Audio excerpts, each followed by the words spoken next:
Hi, my name is Ronnie Leggett, and I looked at the Cincinnati Art Museum's exhibition on Robert S. Duncanson's landscapes. Robert S. Duncanson was a black artist, and he was the grandson of an emancipated slave during the 1800s. And the exhibit follows the history of his work before and during the Civil War, and it highlights his struggle as a black artist of being supported only by like wealthy abolitionists who were willing to commission him and to sponsor him.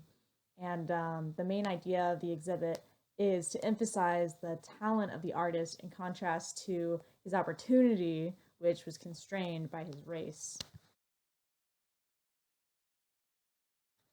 The first piece I want to look at is Sunset on the New England Coast, which Duncanson painted in 1871. That's 6 years after the end of the Civil War. The hard lines on the cliffs here contrast the overlapping curves and the organic shapes of the waves and the clouds. But the most notable element of the piece is Duncanson's use of contrasting color between the bulk of the painting, which is all cool blues and browns and grays, and the sunset, which is more warm yellows, oranges, reds. And so that really draws your eye to that sunset on the left.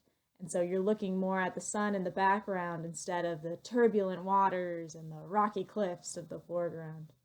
And that gives you more of a feeling of like hopefulness, you know? You see the light shining out over that rough landscape. Um, and it brings you an idea that like something bright is to come.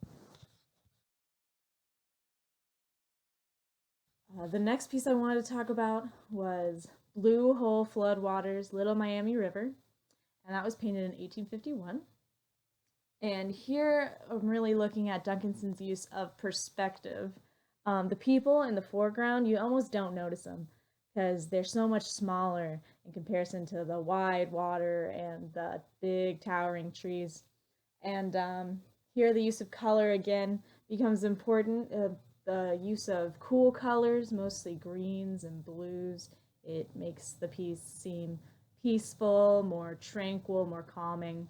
And then the artist also uses single point perspective. As you can see in the center, the trees are sort of like coming to the center so that the ones that are in the back and in the center seem more far away than the ones in the front.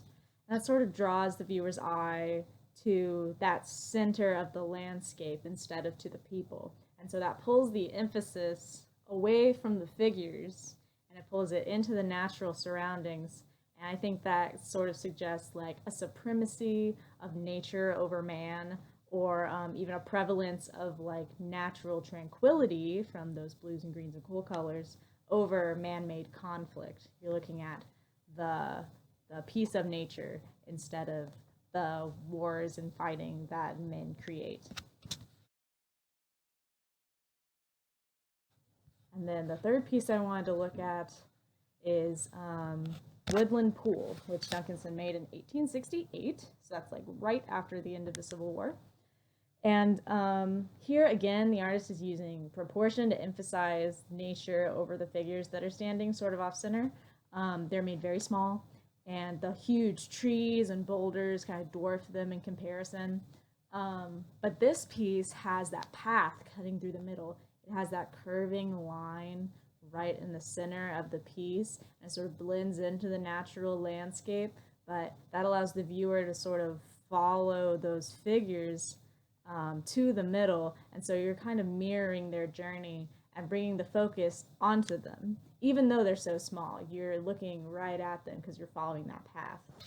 And this contrasts the Blue Hole Floodwaters Little Miami River because instead of losing the figures in the woods, the viewer is drawn to them. They're still small, but you're looking right at them.